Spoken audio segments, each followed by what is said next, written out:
नमस्कार और स्वागत है आपका हमारे आज के इस विशेष विश्लेषण में। नमस्कार।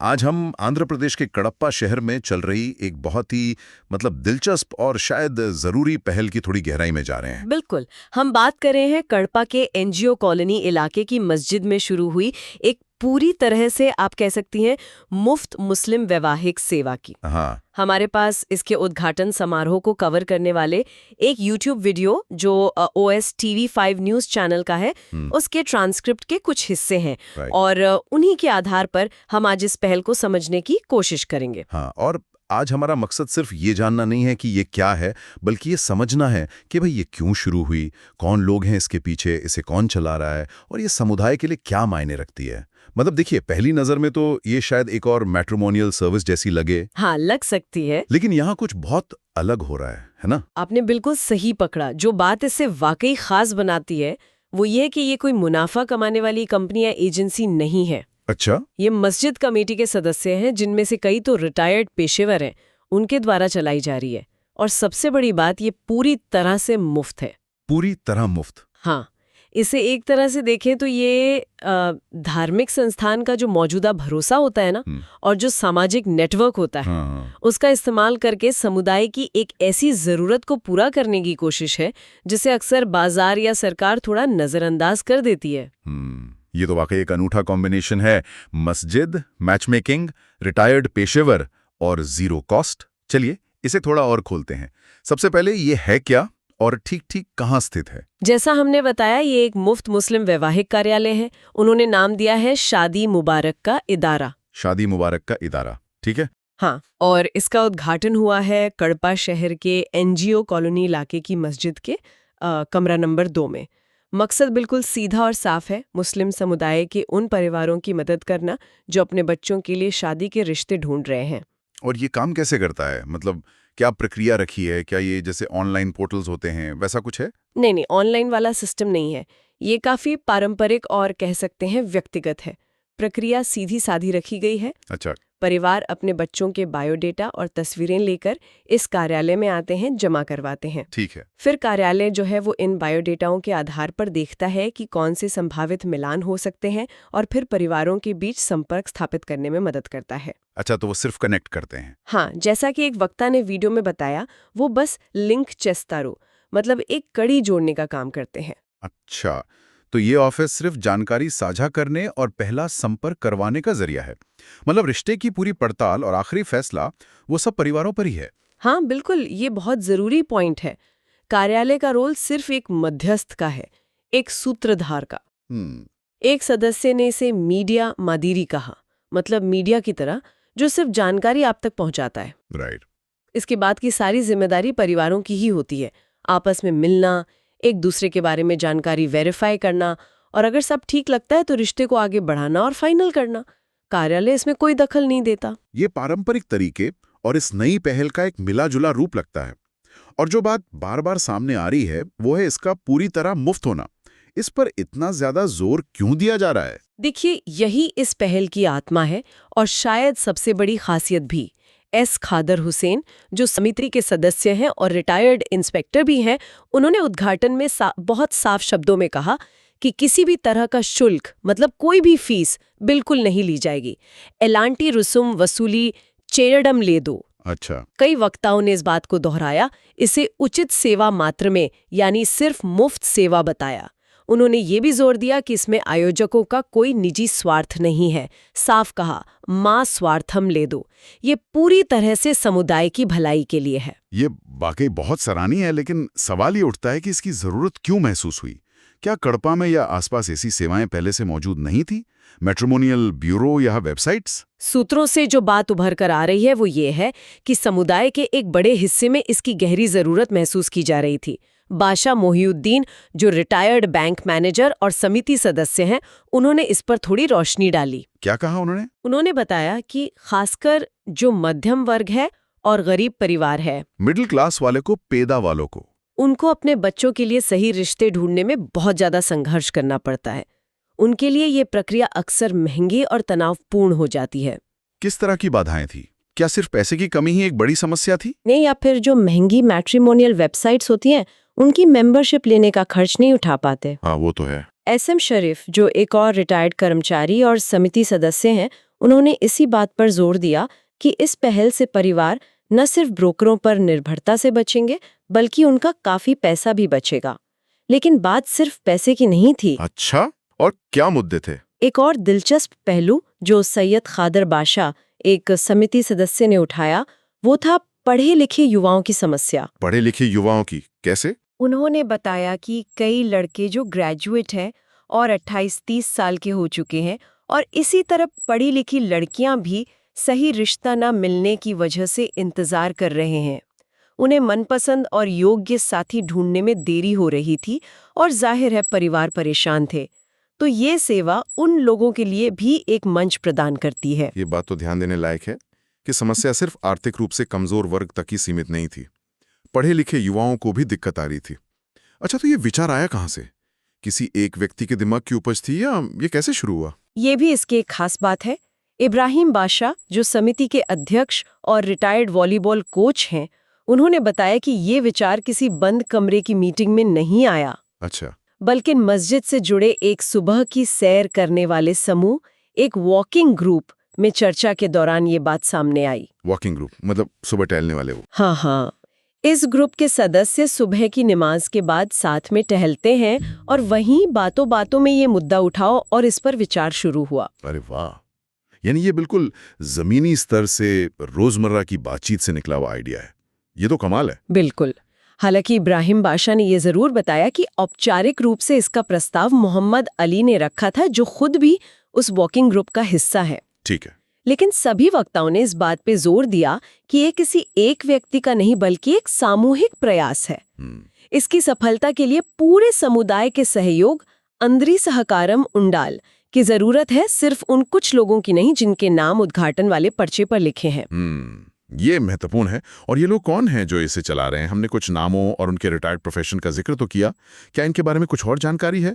ये बात थोड़ी इंटरेस्टिंग लगती है कि रिटायर्ड लोग इसे लीड कर रहे हैं। हाँ, ये बहुत महत्वपूर्ण पहलू है।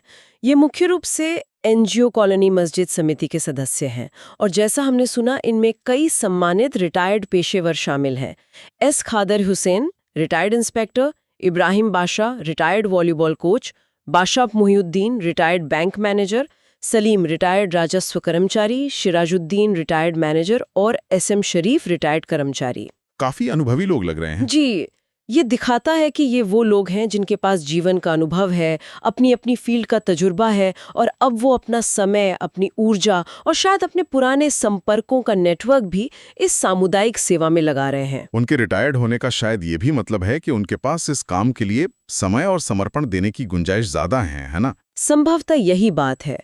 वे अपने पेशेवर जीवन के बाद अब समुदाय को कुछ वापस देना चाहते हैं, और उनका अनुभव, चाहे वो पुलिस में रहा हो, बैंक में या प्रशासन में, इस तरह की व्यवस्था को संगठित और सुचारू रूप से चलाने में जरूर मददगार साबित होगा। हाँ, और उनमें एक विश्वसनीयता भी होगी शायद। बिल्कुल, जो शायद लोगों को इस सेवा का लाभ उठाने के लिए प्रोत्साहित करेगी। ये वाकई एक मजबूत नींव लगती है। क्या इस समूह का सामुदायिक सेवा का कोई पुराना इतिहास भी है, या ये उनकी पहली बड़ी पहल है इस तरह की? नहीं, ये उनकी पहली पहल नहीं है, और ये बात उनके समर्पण को और पुख्ता करती है। इब्राहिम बादशाह ने जिक्र किया कि इसी समूह ने, इन्हीं लोगों ने कुछ साल पहले एक बैतुल माल कार्यक्रम भी शुरू किया था। बैतुल माल, ये क्या होता है? इसे थोड़ा और समझाएंगी प्लीज? जरूर। बैतुल माल एक तरह का इस्लामी सामुदायिक कोष होता है, ट्रेजरी कह सकते हैं। अच्छा। इसमें मुख्य रूप से ज़कात, यानी मुसलमानों द्वारा अपनी सालाना बचत का एक निश्चित हिस्सा, आमतौर पर 2.5%, जो अनिवार्य दान होता है, उसका पैसा जमा किया जाता है। ठीक है। फिर इस कोष से समुदाय के जरूरतमंद लोगों को, खास तौर पर किसी इमरजेंसी में या अपना छोटा मोटा काम शुरू करने के लिए, बिना किसी ब्याज के कर्ज दिया जाता है। इंटरेस्ट फ्री लोन जैसा? हाँ, बिल्कुल, इंटरेस्ट फ्री। और कड़पा में ये कार्यक्रम भी 2-3 साल से सफलतापूर्वक चल रहा है।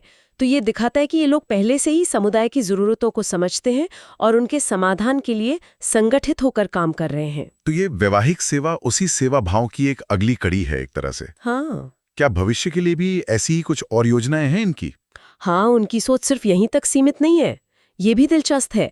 इब्राहिम भाषा ने ये भी बताया कि अगर ये वैवाहिक सेवा सफल रहती है और समुदाय का अच्छा रिस्पॉन्स मिलता है तो उनकी अगली योजना वंचित तबके के बच्चों के लिए कंप्यूटर प्रशिक्षण केंद्र खोलने की है। Computer training centre? जी, उनका मानना है कि कई गरीब बच्चे पैसों की कमी के कारण जरूरी कंप्यूटर स्किल्स नहीं सीख पाते जो आजकल के जमाने में बहुत जरूरी हैं। मतलब ये सिर्फ शादी ब्याह या आर्थिक मदद तक ही सीमित नहीं है, बल्कि ये समुदाय के ओवरऑल डेवलपमेंट, उनके सशक्तिकरण के बारे में सोच रहे हैं।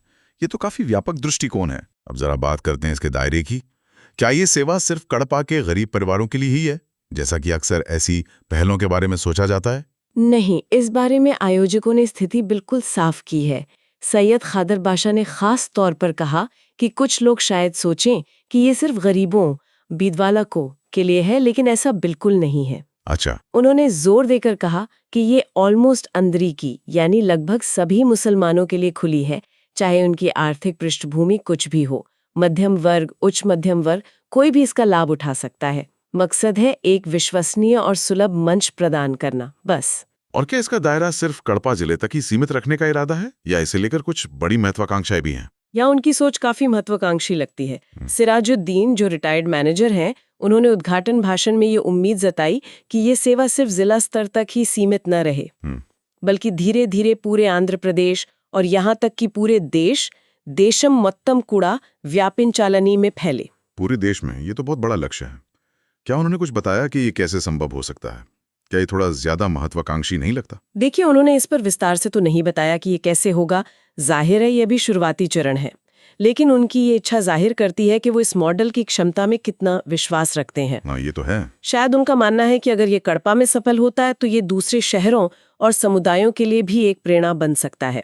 इसे फैलाने के लिए शायद मस्जिदों के मौजूदा नेटवर्क का ही इस्तेमाल किया जा सकता है। मुमकिन है। जरूरतों को समझना बहुत कुछ होगा, लेकिन ये उनकी दूरदृष्टि को दिखाता है। उन्होंने इसकी तुलना मौजूदा कमर्शियल सेवाओं से भी की थी शायद। हाँ, सिराजुद्दीन ने ही जिक्र किया था कि बाजार में बहुत सी मैट्रिमोनियल सेवाएं हैं जो मुख्य रूप से आर्थिक लाभाक्षेत्रों पनीचस्ता उंडे टीवी के लिए काम करती हैं। हाँ, होती हैं। उन्होंने कहा कि ऐसी सेवाओं का अपना स्थान हो सकता है, लेकिन ये पहल उनसे बिल्कुल अलग है, क्योंकि इसका एकमात्र उद्देश्य बिना किसी मुनाफे के सिर्फ सेवा करना है। ये इसे उन कमर्शियल विकल्पों से नैतिक और व्यावहारिक दोनों रूप से अलग खड़ा करता है। ये सुनने में तो बहुत अच्छा लगता है, लेकिन क्या पूरी तरह से स्वयं सेवा पर और बिना किसी शुल्क के चलने वाली ऐसी पहल लंबे समय तक टिक पाती है? इसमें कुछ प्रैक्टिकल चैलेंज नहीं आ सकते? ये एक बहुत ही वाजिब सवाल है। बिल्कुल आ सकते हैं। देखिए, निःशुल्क होने के कारण हो सकता है इस पे निर्भरता बहुत बढ़ जाए, जिससे आयोजकों पर काम का बोझ बढ़ सकता है। स्वयं सेवकों का उत्साह बनाए रखना, खासकर जब वो रिटायर्ड है, ये भी एक चुनौती हो सकती है। संसाधनों की कमी भी आड़े आ सकती है, भले ही अभी शुरुआती खर्च कम हो। और क्या लोग मुफ्त सेवा को उतनी गंभीरता से लेंगे? ये भी एक चिंता हो सकती है।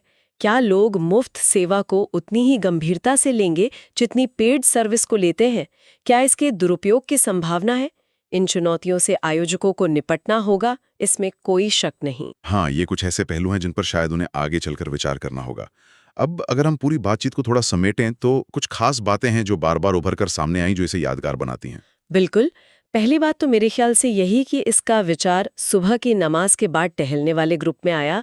ये दिखाता है कि कैसे सहज सामुदायिक जगहों पर भी महत्वपूर्ण सामाजिक पहलों के बीज बोए जा सकते हैं। हाँ, ये बहुत इंटरेस्टिंग था। और वो कोई शुल्क नहीं, पूरी तरह से मुफ्त, केवल सेवा पर लगातार जोर देना, ये उनके इरादे की पारदर्शिता और प्रतिबद्धता को जाहिर करता है। एक और प्रभावशाली बात जो सैयद खादर बादशाह ने बताई थी, वो ये कि मस्जिद समिति के सदस्यों ने हाल ही में मस्जिद के नवीनीकरण के लिए खुद अपनी जेब से लगभग 50 लाख रुपए का योगदान दिया था। 50 लाख? जी, ये सिर्फ बातें नहीं है, ये उनका ठोस कदम है जो समुदाय के प्रति उनके गहरे समर्पण को दिखाता है। 50 लाख तो वाकई असाधारण है। और प्रक्रिया की स्पष्टता भी महत्वपूर्ण है। बायोडेटा फोटो जमा करें, कार्यालय संपर्क स्थापित करें, परिवार मिलन सत्यापित करें, अंतिम रूप दें। ये परिवारों को एक सीधा, सरल और पारदर्शी रास्ता मुहैया कराता है, जिसमें कोई छिपा हुआ एजेंडा नहीं लगता। हाँ, और सबसे बड़ा व्यवहारिक लाभ, जैसा SM शरीफ ने कहा, परिवारों को दलालों के चक्कर से मुक्ति और पैसे की सीधी बचत। ये वो ठोस फायदे हैं जो सीधे लोगों के जीवन को छूते हैं और शायद यही इसकी लोकप्रियता का मुख्य कारण बनेंगे। तो संक्षेप में कहें तो कडप्पा की एनजीओ कॉलोनी मस्जिद में ये एक जमीनी स्तर की समुदाय द्वारा संचालित समुदाय के लिए पहल है, बिल्कुल। जो एक वास्तविक सामाजिक जरूरत को अनोखे तरीके से पूरा कर रही है। और ये मुनाफा कमाने की बजाय सेवा की भावना से प्रेरित है।